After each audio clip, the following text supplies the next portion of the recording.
যেমন ধরেন আমি কিছুদিন আগে আমি যে আমি এনআরবি প্রজেক্টের কথা বলছি, আমি যেটা করছি যে আমার সব ইমেইলের ফুটারে বা এসে আমি আমার দিস ইজ ওমর শরীফ ওইটাকে লিঙ্ক করে আমার লিঙ্কডিন প্রোফাইল দিয়ে দিছি। সো ওইখানে লিঙ্কডিন একটা আছে যে how many people viewed your profile.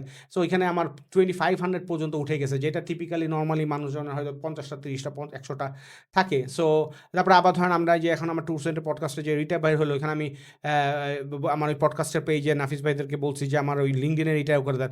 ওখান থেকে আমি দেখলাম যে আমার ওইখান থেকেও আমার লিঙ্কডিনের ফলোয়ারটা কী হয়েছে, গ্রো করছে, and a lot of people are visiting my. So এখানে আপনার লিঙ্কডিন প্রোফাইলে যদি মানুষকে ল্যান্ড করান, এটা একটা সুবিধা হচ্ছে যে আপনার পুরো প্রফেশনাল ট্র্যাক হিসেবে মানুষ জেনে যাচ্ছে এবং মানুষের মাথায় থাকাটা আপনার জন্য সুবিধা হচ্ছে।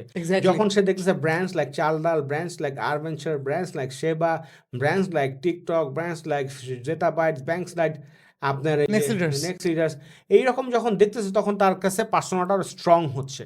So this is how you brand yourself as a founder, this is how you brand yourself as a mentor, this is how you brand yourself as a thought leader.